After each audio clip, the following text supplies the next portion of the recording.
আসসালামু আলাইকুম নমস্কাৰ মই জামালউদ্দিন সকলোকে স্বাগতম জনাইছোঁ। আজি এটা গুৰুত্বপূৰ্ণ বিষয় লৈ আপোনালোকৰ আগত উপস্থিত হৈছোঁ। সেয়া হৈছে যে বিজ্ঞানসন্মতভাৱে আমি কেনেকৈ হাঁহ পালন কৰিম, আৰু এই বিষয়টো আমি সম্পূৰ্ণ এটা কোৰ্চ আপোনালোকলৈ আগবঢ়াম। তো এই কোৰ্চ আগবঢ়াওঁতে আমাৰ কেইবাটাও খণ্ডত আমি বিভক্ত কৰিম। আশা কৰোঁ সকলোৱে আমাক সহায় সহযোগিতা আগবঢ়াব।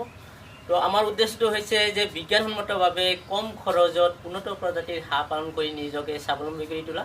এই বিষয়টো আগবঢ়াই নিয়াত আমি অসম চৰকাৰৰ দ্বাৰা পৰিচালিত পশুপালন আৰু পশু চিকিৎসা বিভাগৰ সহায় লৈছোঁ, আৰু আমাৰ 2 বছৰৰ যিখিনি অভিজ্ঞতা, এই অভিজ্ঞতা দুটা মিলাই আমি প্ৰতিটো ভিডিঅ' আপোনালোকলৈ আগবঢ়াম। তো আশা কৰোঁ সকলোৱে আমাক সহায় সহযোগিতা আগবঢ়াব আৰু প্ৰতিটো ভিডিঅ'ই আপোনালোকে গুৰুত্ব সহকাৰে আঁকোৱালি ল'ব। তো আহক আমি বিজ্ঞানসন্মতভাৱে হাঁহ কেনেকৈ পালন কৰিব লাগে তাৰ কিছু পাঠনি বা আগকথা জানি লওঁ।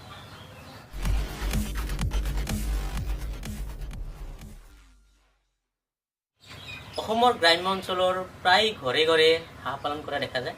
অতীজৰে পৰা ভাৰতত হাঁহ পালন কৰা ৰাজ্য হিচাপে অসমৰ এটা সুনাম আছে। তথাপিও আমাৰ পৰিৱেশত মানুহ এজনক প্ৰয়োজন হোৱা সুষম আহাৰ সৰহ সংখ্যক ব্যক্তিয়ে খাবলৈ নাপায়।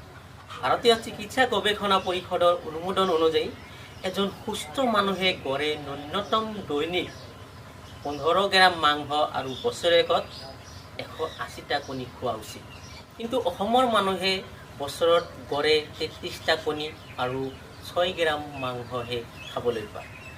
চাহিদা অনুসৰি অসমত উৎপন্ন নোহোৱাৰ বাবে বহিৰাজ্যৰ পৰা মাংসজাত সামগ্ৰী আৰু কণী আনিব লগা হৈছে, যাৰ ফলত কোটি কোটি টকা বহিৰাজ্যলৈ গমন হৈছে।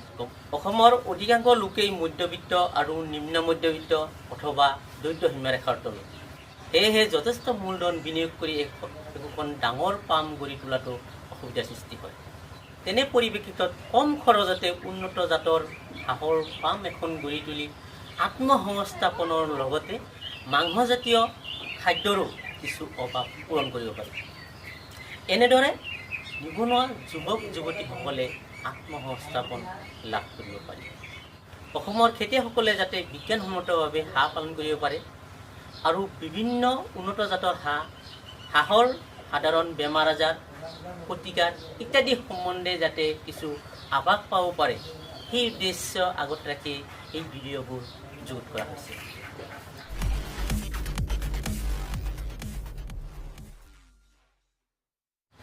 এতিয়া হওক হাঁহ পালনৰ সুবিধাসমূহনো কি? আমাৰ অসমত হাঁহ পালনৰ যথেষ্ট সুবিধা আছে।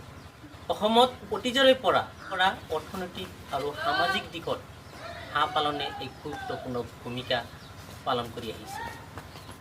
গ্ৰাম্য অঞ্চলসমূহত বছৰটোৰ অধিক কালেই পুখুৰী, বিল, খাল, জলা ইত্যাদিত পানী থাকে বাবেই হাঁহৰ বাবে খাদ্য যেনে শামুক, কেঁচু কুমটি, সৰু সুৰা মাছ, পানীত থকা উদ্ভিদ, শেলাই আদি পোৱা যায়। ইয়াৰ উপৰিও হাঁহৰ আহাৰত ঘৰত ৰৈ যোৱা খাদ্য অথবা পেলনীয়া খাদ্য, শাক পাচলি, মাছ, চাউলৰ মল আদি দিব পাৰি। অইন জীৱ জন্তুৰ তুলনাত হাঁহৰ বেমাৰ আজাৰো কম হয়। সেয়েহে অতি সহজেই আমি হাঁহ পালন কৰিব পাৰি। হাঁহৰ গঁৰাল নিৰ্মাণ কৰোঁতে ইমান এটা কষ্টকৰ নহয় বা ইমান এটা খৰচো নহয়। তদুপৰি থলুৱা হাঁহবোৰক বিশেষ সুবিধা নথকা অথবা অইন জীৱ জন্তু ৰখাত অসুবিধা থকা ঠাইতো অতি অনায়াসে পালন কৰিব পাৰি। মীন পামৰ লগত সংমিশ্ৰণ পদ্ধতিত হাঁহ পালন অতি উপযোগী। মাছ আৰু হাঁহ একেলগে পালন কৰিলে মাছৰ বাবে অতিৰিক্ত খাদ্যৰ প্ৰয়োজন নহয়। খাকী কেম্বেল হাঁহে কমপক্ষেও বছৰটোত 250টাৰ পৰা 300টা পৰ্যন্তলৈ কণী দিয়ে।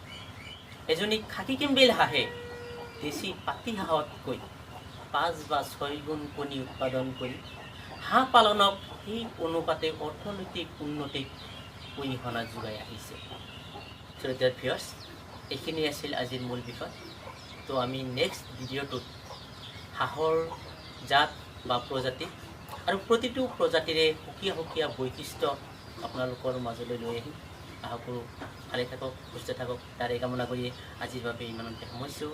আসসালামু আলাইকুম, নমস্কাৰ। মই জামালউদ্দিন, মাক ৱেলবাৰ্ট এণ্ড